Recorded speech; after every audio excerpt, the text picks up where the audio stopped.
Welcome to the Book Show, a celebration of reading and writers. I'm Joe Donahue. Charles Frazier's new novel, The Trackers, paints a vivid portrait of life in the Great Depression. Hurtling past the downtrodden communities of Depression-era America, painter Val Welch travels westward to the rural town of Dawes, Wyoming. Through a stroke of luck, he's landed a New Deal assignment to create a mural representing the region for their new post office. A wealthy art lover named John Long and his wife Eve have agreed to host Val at their sprawling ranch. Rumors and intrigues surround the couple. One day, Eve flees home with a valuable painting in tow, and Long recruits Val to hit the road with a mission of tracking her down. Again, the title of the novel is The Trackers. It is published by Echo, and we welcome Charles Frazier to this week's book show. Charles, thank you very much for being with us. A great pleasure to have you on the program. Oh, thanks for having me. What brought you to the Great Depression and wanting to write something about this period? I think it had always been in my mind since I was a child, because all the adults I knew, my parents, my grandparents, school teachers, had mostly lived through the Depression and had stories and had been influenced, had been affected by it, in some cases damaged by it. And they were still living with the resonance of that, even in the relative prosperity of the 60s. That's always just kind of part of my upbringings, hearing those tales.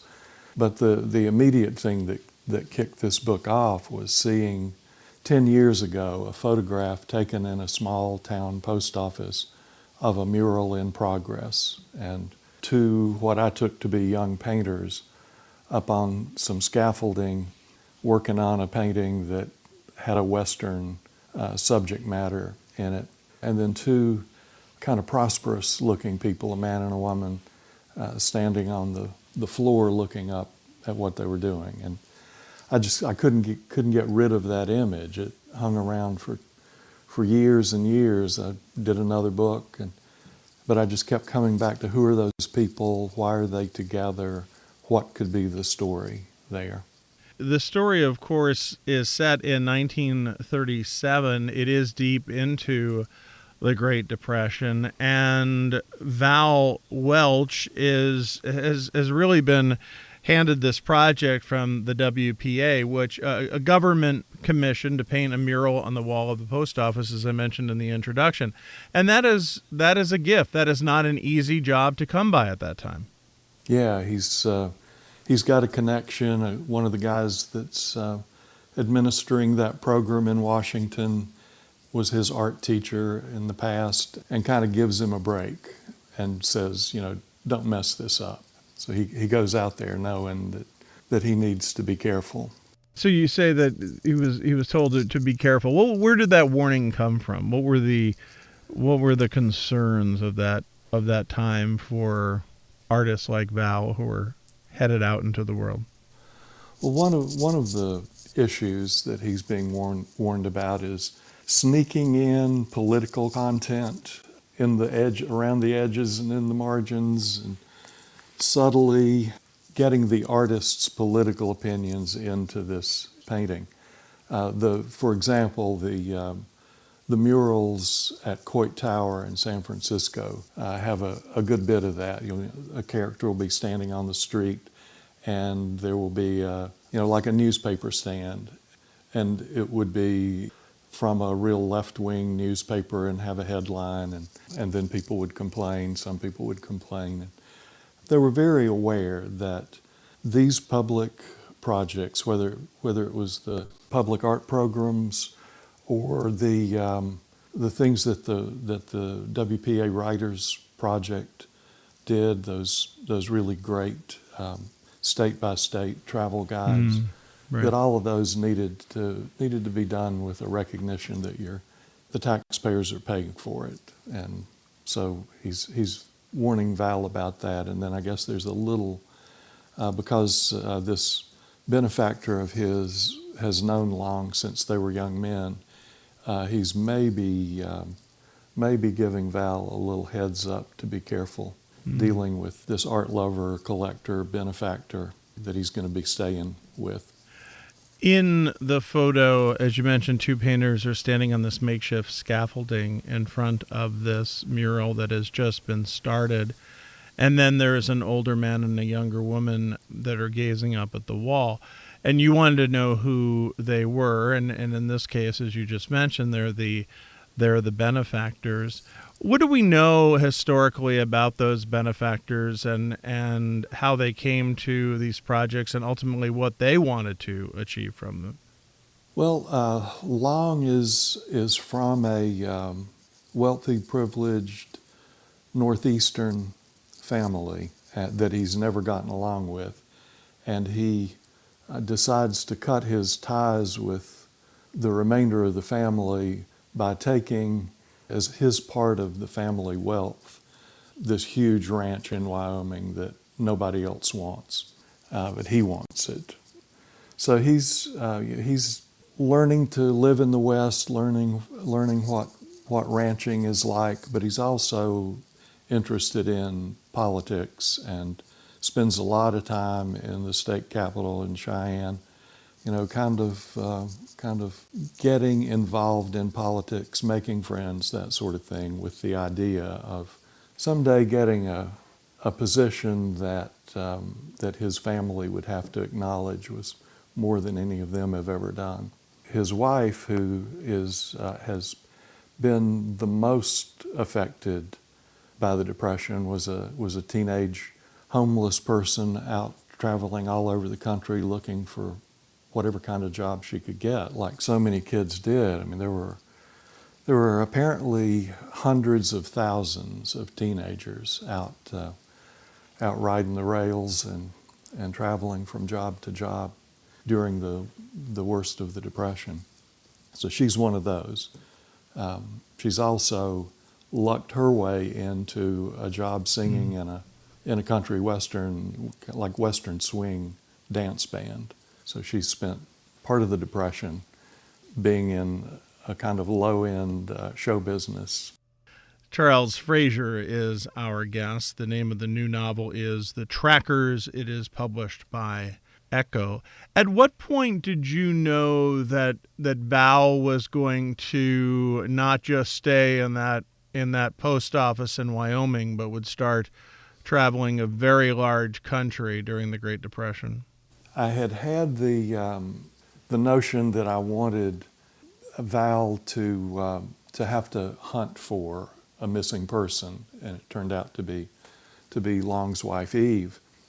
I don't know how that all would have worked out if COVID hadn't happened, because I normally do an awful lot of traveling to write a book, going to the places I'm going to write about.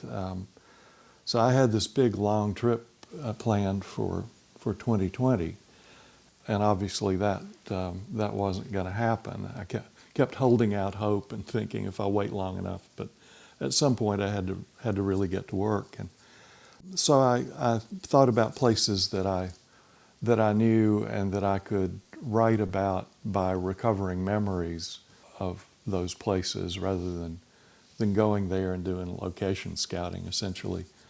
Wyoming and Colorado, I've spent a lot of time there throughout my life, and my wife and I lived in Colorado for much of the 80s. And so I just kind of selected places for this searching, tracking that Val ends up doing, to places that I could, pull out vivid memories. Even things like weather. What does a cool day in early September feel like in Wyoming, and all of that I could remember. And that working from memory, was there any aspect of that you enjoyed, or did you always feel that it was sort of second best to what you usually do? No, I enjoyed it. Once I'd picked the places, and Central Florida is in the book, and I've spent an awful lot of time there over the years. It became sort of an enjoyable challenge to really picture the kinds of physical details I like to use, the sort of landscape and light and those kinds of things are important to me for me to be able to write about a place. You bring us to areas such as Hooverville and Seattle, which is it's a very sad, it's a sad place, and it's a sad time, and there's a lot of sadness going on there as Val is looking for Eve. Yeah, that was interesting research to do, and finding a whole bunch of photographs of that particular Hooverville, and then others all over the country. Get a sense of what living there would have been like. There was a real sense in some of them of people trying to recover as much normality as they could, and building little shacks out of scrap lumber and tin and that sort of thing, but trying to make it like a neighborhood. And then there were tougher ones that frequently got called jungles, that were much more dangerous and wilder. But we're so attached to the time, which is the Great Depression, and also on these WPA projects. That's what it keeps drawing you in is the reader of what happened there and how it helped so many people, and that it kept many people just alive and going, right? Yeah. I thought a lot about my grandparents. During the Depression, they had a small farm, and they were really, really deeply committed to getting their 5 kids a good education, and they sent 4 kids to college off of a 35-acre farm, and that was important to them. It was important to do things that improved their community. So, and this was a rural, just kind of at the foot of Cold Mountain in western North Carolina.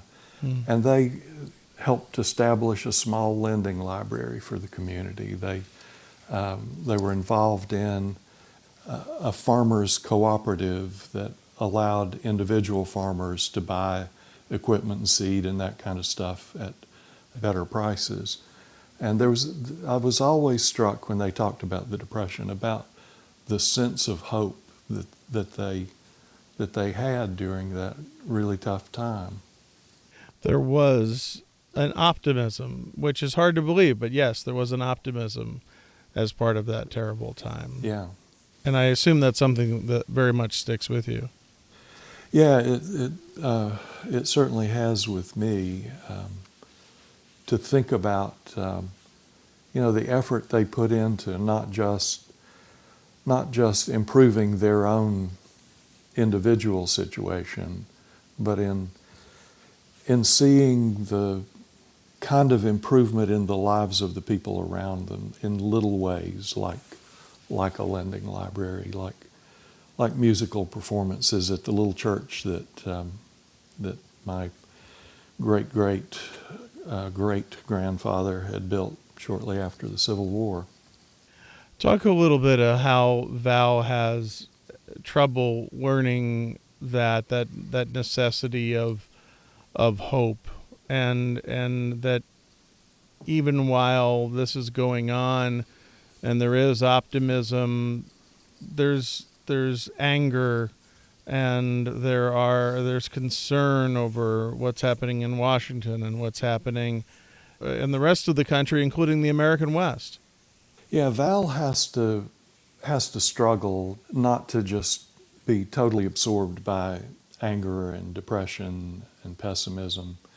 He's still a fairly young man, and all the things that he would have been expecting, or at least assuming was entirely possible for somebody with a good education and some of the benefits that he had, to see all that collapse, and you're suddenly, you and your friends your age are suddenly just kind of scraping by, and like your life's on hold while all this goes on. Charles Frazier is our guest. The name of the new novel is The Trackers. It is published by Echo. When you start working on a book like this, give me an idea of how it is. It's a very different story than Cold Mountain. It's a very different story than Verena, as I think was the last time you were on our program talking about that novel. And that's what you want, right? I mean, you stay in your lane, and yet you do look at different avenues to fully explore. Yeah, with this one, I really, the farther I got into it, the more I was really enjoying having some of these elements of an amateur detective novel. I remember writing a kind of long project on amateur detectives in Victorian novels, and just that, that somebody who's kind of bumbling, doesn't really know what he's doing. He's out there on a mission, but he doesn't really know how to accomplish it. So I liked that element of it, the detective part, but not a good detective. And then not a good detective. There's a painting involved in this, a small Yeah. Renoir painting that's involved in this, and which also brings to the story this idea of the classes of what was happening after the First World War that would allow somebody to have access to a Renoir. Yeah, I have long as a World War I veteran. He he was a really good shot and became a sniper in World War I during the trench warfare uh, period of it, part of it, and he he's got that threat about him. He's cultured. He bought a lot of these paintings in Paris right after World War I when prices were just rock bottom. He loves art, all that, but he's got that edge of danger about him. And that must be fun to write about, because you know that if Val isn't out trying to track that painting down, he's going to be back in the post office working on the mural, and those are two very different things, aren't they? Yeah, and in a lot of ways, Val would probably rather be in the post office working on the mural, but Long is very persuasive and is paying him a lot, and is going back to his supervisor in Washington and taking care of any problems related to that, so that Val can be away from it, away from the painting, and go off asking questions about where Eve might be. They've got clues. Most of them are iffy. You don't know whether you're getting the right answers or not. He very much wants to quit. A lot of the time he's like, I'm ready to just quit this amateur detective job. Mm-hmm. But the money's too good and Long is too persuasive. Did you, when you were writing even before Cold Mountain, did you ever have an ambition to quit it all, or was it always that you were going to continue writing and doing what you wanted to do? Well, I'd spent most of my 20s in graduate school, and in English departments, and a lot of my friends were writers, but mostly that they didn't really view me as a writer. That wasn't what I was doing during those years. But at some point, I started feeling like I wanted to write, and I was probably 35 or something like that. But my wife just said, you don't want to wake up when you're old and wonder if you had really put yourself into writing Mm-hmm. fiction. what might have happened if you had done that. So I quit my teaching job and started on a book. I know in past conversations you said that obviously you had never dreamed that it would do what it did, Cold Mountain, and then it just explodes. First of all, how much do you think about that, or is that a fool's errand, or is it helpful to think about it and a reminder of what brought that to be such a book that really touched a chord with so many readers? Yeah, I've never been able to come up with an answer to that. What caused that to happen? I really did just think. I mean, I'd ask my editor, how many books does this have to sell for you to want to do another one with me? And it was like 20,000. Mm-hmm. And I mean, it felt all the way through writing Cold Mountain. I tried to keep this daily balance of just kind of staying away too far from hope on one side and despair on the other. Just do the work. Just show up at the desk and write a book. So I didn't let myself dream about, oh, what if it sold a bunch? What if it won awards? That stuff I never, hardly ever allowed myself to think about. When did you start in that process? Once the book comes out, once it becomes what it became, do you say, oh, okay, now I have to do, I assume I'll write another one? And what that's like and what the expectations are, because it just seems so fraught. Yeah. I mean, how crazy the first one was. The book was published in May of '97, and by that next November, I've got a #1 bestseller, New York Times bestseller, and I'm nominated for the National Book Award. I mean, you'd be crazy to let yourself think about that kind of thing. So then, when the second one comes along, there were people saying, "Oh, you ought to just do like Harper Lee, just do this one and go away." But I kind of wanted for myself to see what I would do with the second book, and I had to. It was a little harder struggle with writing 13 Moons to not to let yourself go in either the direction of hope or despair, to just do the work. But I did, and it was not easy. It was much harder for the second book to keep that attitude and not worry about how many books is it going to sell, that kind of thing. Mm-hmm. Just write the book and see what you have. How hard is that to do as far as writing the book and being invested fully in the character, the story, what your job, and not worry about all the noise on the other side of the door? Well, I mean, I'm an old literary student, teacher, all that. I've that basis of what I think of when I think of a novel is hardly ever bestsellers. And what I read tend to be almost never bestsellers. So I don't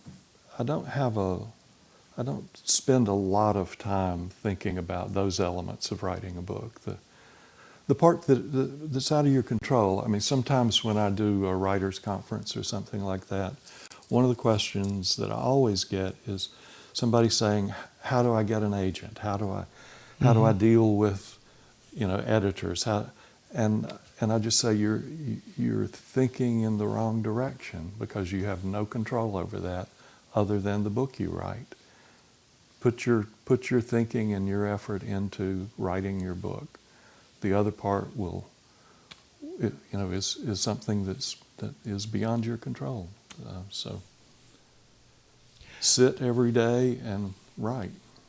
There seems to be such a calmness and a focus and a centeredness to the trackers, and it comes out mostly with Val, that this is someone who's comfortable in his own skin and knows what needs to be done. And certainly there are extraordinary things happening around him, and yet there is a level of I can do this. And that seems obviously that it would come from you and having a similar vibe, a similar feeling.